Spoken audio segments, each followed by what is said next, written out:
Hello everybody, today's video is sponsored by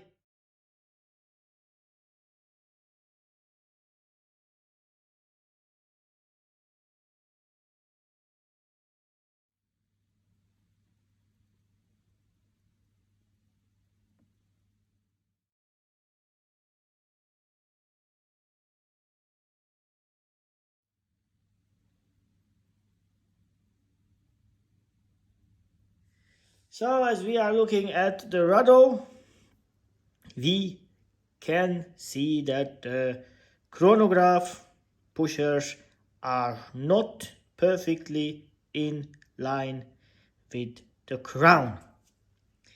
Alexander from Watch Advisor YouTube channel quite nicely and professionally pointed out that when we see such thing, it means that we are looking at the modular movement. Whereas the crown is connected to the base movement and the chronograph pushers are connected to the module above.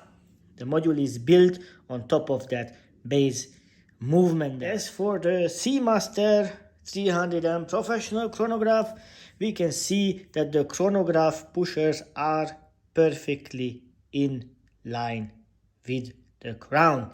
But of course, we know that already because it is an Omega in-house movement, the caliber 9900.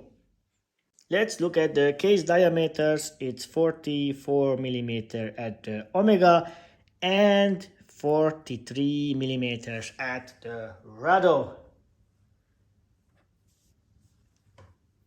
Both watches have a beautiful ceramic bezel. Unfortunately, I was not able to get a black Rado Captain Cook chronograph to show you. That's why we have the blue version with us today.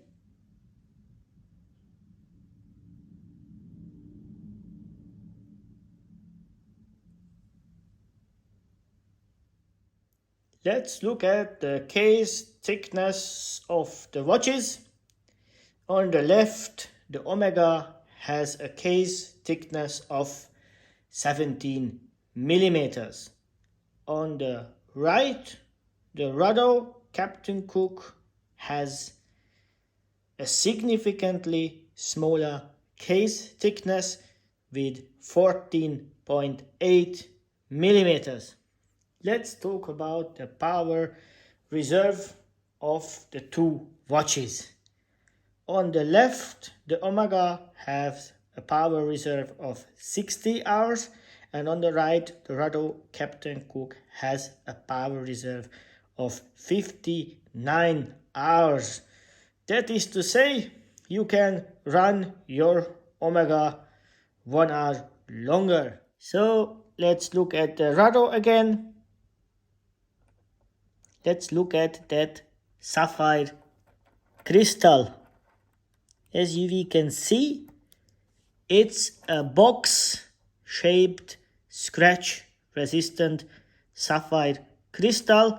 Anti-reflective coating are applied at both sides. As for the Omega Seamaster Professional, the crystal is domed, scratch-resistant sapphire crystal with anti-reflective treatment on both sides. Maybe we can look at the domed shaped sapphire crystal at the left and the box shaped sapphire crystal at the right.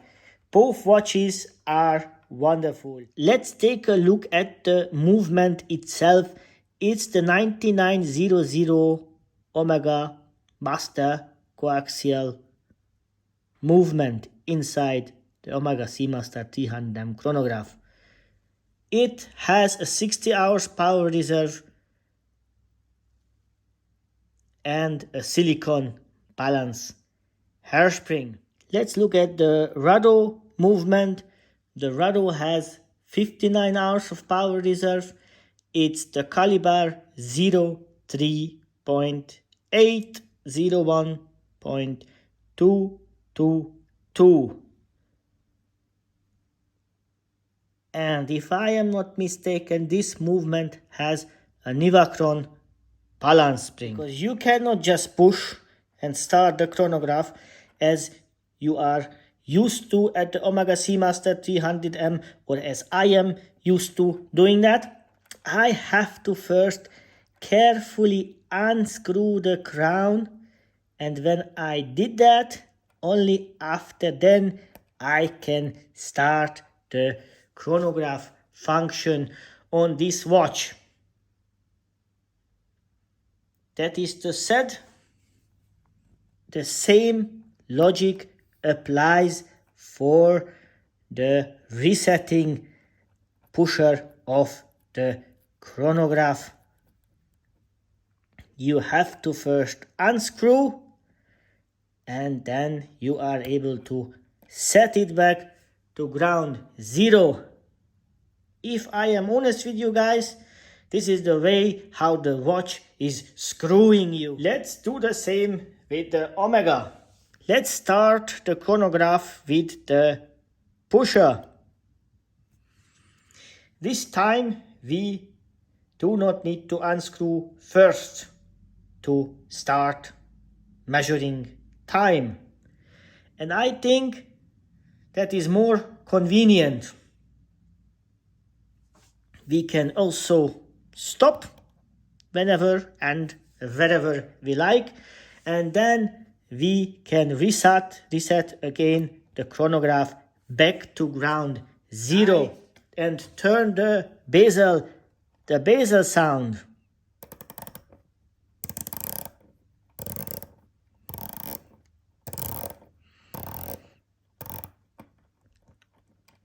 Of course, as it should be, there is no play backwards. Again. Let's try the bezel sound next.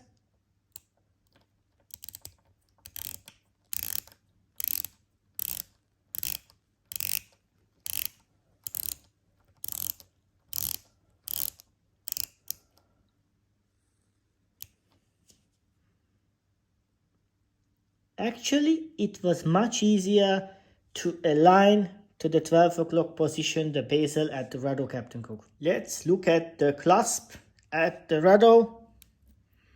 Let's open it. It's a very nice clasp indeed. And let's close it back again. Let's do the same for the Omega. Open the clasp and close the clasp.